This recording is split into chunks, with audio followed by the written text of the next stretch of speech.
ҳукумати ҷумҳурии тоҷикистон ба пешрафти соҳаи маориф, баланд бардоштани сатҳу сифати таълим, тарбияи насли наврас дар рӯҳияи ватандӯстӣ, ифтихордорӣ аз муқаддасоти миллӣ, одобу ахлоқи ҳамида, гузоштани эҳтиром ба арзишҳои милливу умумии башарӣ таваҷҷӯҳи хоса зоҳир менамояд. аз навсозию таҷдиди муассисаҳои таҳсилоти умумӣ, таъмину пурасозии онҳо бо технологияи замонавӣ бо суръат идома дорад.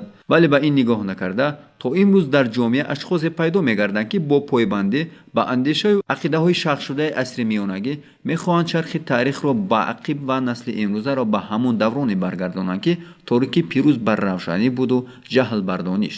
барои ҳар як фарди соҳиби маърифат, аз рӯи асарҳои таърихии қаҳрамони Тоҷикистон, устод Садриддин Айнӣ, саҳнаҳои сабақомӯзию дарсгузарии муллоҳои чаласаводу ҷоҳил, шаклу усулҳои ҷазо додани кӯдакону наврасон, ки таҷассумгарии воқеияти даҳшатбори мактабҳои ба таъбири устод кӯҳна мебошанд, шиносонид. дар асри 21 маҳфуз доштани чунин одат ё боқимондаҳои фарҳанги зурам боршудаи пусида ҷуз исботи дараҷаи пасмондагӣ чизи дигаре нестанд.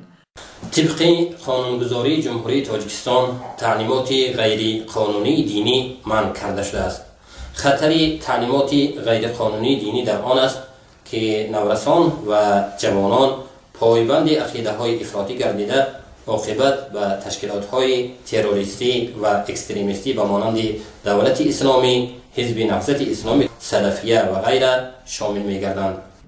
Наҷмиддинов Асадулло Хайруллоевич соли таваллудаш 1981, Ҷунайдов Аюб Ҳикматович соли таваллудаш 1990 ва Ризоев Ҳусейн Сайҳамадович соли таваллудаш 1981 зодагони ноҳияи Тоҷикобод аз зумраи онҳое ҳастанд, ки худ дар асорати андешаю ақидаҳои шахшудаи ҷаҳолат дармонда кушидаанд. насли муосиро дар чаҳорчӯбаи ҳамон торикӣ нигоҳ доранд, нагузоранд, ки ин насл дар пайроҳаи донишу пешрафтҳои технологии муосир қадам гузорад. роҳи дурахшони фардои худро ҷустуҷӯ ва пайдо намоянд. нияти онҳо якест: дар ивази 4 ҳарфи такрор ба такрор омӯхтаашон зиндагии худро пеш баранд. номбурдагон хилофи қонунгузорӣ рафтор намуда, дар манзилҳои истиқоматии худ таълимоти ғайрирасмии диниро ба роҳ монданд. онҳо зиёда аз 60 нафар хонандагони мактаби таҳсилоти миёнаи умумии рақами 11 диҳаи Зарафшонро ба ин амали ҷиноятӣ худ ҷалб карданд. барояшон муҳим он будааст, ки гур судаду дег ҷӯшад. باید گفت که آن جوانانی که امروز در خاک سوریه و عراق در جنگ‌های مسلحانه اشتراک دارند چنین تعلیمات‌های غیر رسمی دینی را در نزد شخصان متعصب دینی گرفتند. ضمن تحقیق قضیه و پرسش با اصطلاح شاگردان آنها معلوم شد که این کودکان و نورسان ضمن تعلیمات دینی گرفتند نه تنها دانش نااندوخته‌اند، بلکه از طرف استادان چالسواد خود منتظم مورد لط و کوب بیرحمانه چوبدست می‌گشتند. чӯбдасте ки аз аҳди тифлии устод Садриддин Айнӣ барои ин бозмондагони ҷаҳлу ситеза мерос мондааст.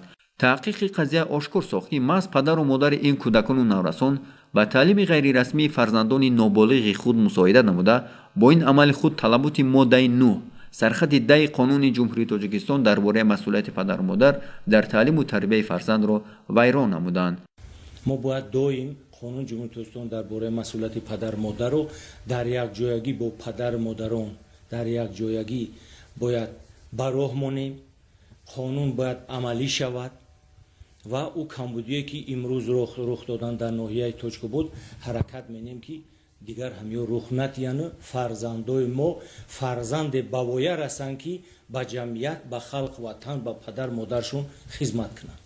маҳз онҳо гунаҳгоранд, ки муддате аз умри пурқимати фарзандонро барбод дода, нагузоштанд, ки онҳо заминаи ҳаёти фардои хешро бо омӯхтани илмҳои дақиқу муосир фароҳам созанд. натиҷаи бемасъулиятии волидон, бетафовутии онҳо ба тақдири пайвандони худ ба он оварда мерасонад, ки фарзандон ба таълимоти ғайрирасмии динӣ фаро гирифта мешаванд ва заминаи пойбандии онҳо ба ақидаҳои ифротӣ аз тифлӣ дар мағзашон ҷой карда мешавад. оқибати он пайвастан ба сафи созмону равияҳои тундраву террористӣ, аз ҷумла ташкилоти террористӣ экстремистии давлати исломӣ мебошад. шомилшавии идея аз шаҳрвандони Тоҷикистон ба гурӯҳҳои тундраву террористӣ, иштироки онҳо дар ҷангҳои мазҳабии Сурияву Ироқ маҳз аз ҳамин таълимгоҳҳои ғайриқонунӣ сарчашма гирифтааст. кирдорҳои ғайриқонунии Наҷмиддинов Асадулло, Ҷунайдов Аюб ва Ризоев Ҳусейн дар доираи парвандаи ҳуқуқ вайронкунии маъмурӣ тибқи моддаи 474 кодекси ҳуқуқ вайронкунии маъмурии ҷумҳурии Тоҷикистон мавриди таҳқиқ қарор дода шуд. ҳамон бачаҳое ки дарсҳошро намедонистанд амора мо анаки дар дастур шухай ба химчая танимта мезадем барои такрор кардан дарсоша ихат кардан баъд мо шарикшу назди ӯ як шарикшу мешундем то ин ки амора боомӯзад ёд бигира баъд ҷавоб мекард. Бинобар сабаби зиёд будани ҳамин талабагон баъзеҳоша мо саҳар мефармидем ва баъзеҳоша пегак меомадан таълим мегирифтем. вобаста ба қазияи зикр гардида 4 апрели соли 2018 бо иштироки намояндагони мақомоти ҳифзи ҳуқуқ, мақомоти иҷроияи маҳаллии ҳокимияти давлатии ноҳияи Рашту Тоҷикобод, фаъолону равшанфикрон, аҳли зиё ва гурӯҳи ҷавонон дар толори қасри фарҳангии ноҳияи Тоҷикобод суди сайёр гузаронида шуд. дар рафти муҳокима ва баррасии масъала айбдоршавандаҳо Наҷмиддинов Асадулло, Ҷунайдов Аюб ва Ризоев Ҳусейн ба кирдорҳои содирнамудаи ғайриқонунияшон пурра иқрор гардиданд. онҳо ҳатто ҳолатҳои истифода ба қавли худашон адабчӯбро нисбати ноболиғон ва ба ивази ин гирифтани маблағи муфтро аз волидайни шогирдони ноболиғи худ инкор накардаанд. таълим дода истодем фарзандои бачаҳакҳои аз синфи 3 то 11 таҳсил карда истодем, таҳсил мекардем. баъзе вақтҳое мешид ки ба химчақати кафи дасташон мезадем. касоне ки ман таълим мекардам онҳоро қафошу кор мебурдем ки яке мабодо ки ягон хештаборон шу коркуни ҳифзи ҳуқуқ набошад. фаъолон ва аҳли ҷамоати ноҳияҳои зикр гардида дар баромадҳои худ кирдорҳои ҷоҳилона ва ғайриқонунӣ ин устодони худхонда, инчунин падару модарони раҳгумкунандаи фарзандонро шадидан маҳкум карданд. мувофиқи ҳалномаи суди сайёр, Наҷмиддинов Асадулло, Ҷунайдов Аюб ва Ризоев Ҳусейн бо моддаи 474 кодекси ҳуқуқвайронкунии маъмурии Ҷумҳурии Тоҷикистон гунаҳкор дониста шуда ба маблағи 500 сомонӣ ва 65 нафар падару модарон барои риоя накардани ӯҳдадорҳои парасторӣ, тарбиявӣ, таълимӣ, ҳимояи ҳуқуқ ва манфиатҳои ноболиғон бо моддаи 90 кодекси ҳуқуқвайронкунии мурофиявии Ҷумҳурии Тоҷикистон гунаҳкор дониста шуда ҳар кадоме ба маблағи тибқи қонунгузорӣ таъиншуда ҷарима гардиданд. фарзанди мо ҳам ки дар назди мулло Халилулло таълим мегирифт ва мин баъд мо барои тарбияи дурусти онҳо кӯшиш мекунем ки дигар ба ҳамин роҳҳои хато нараванд. фарзандо агар мақомотҳои ҳифзи ҳуқуқ ҳамин корро пешгирӣ намекарданд, дар оянда фарзанди мо мумкин буд ки ба ягон корҳои ношоиста даст мезад ё ки ба ягон гурӯҳҳои террористӣ экстремистӣ мерафт. қазияи зикр гардида барои ҳар як сокини ҷумҳурӣ бояд дарс бошад.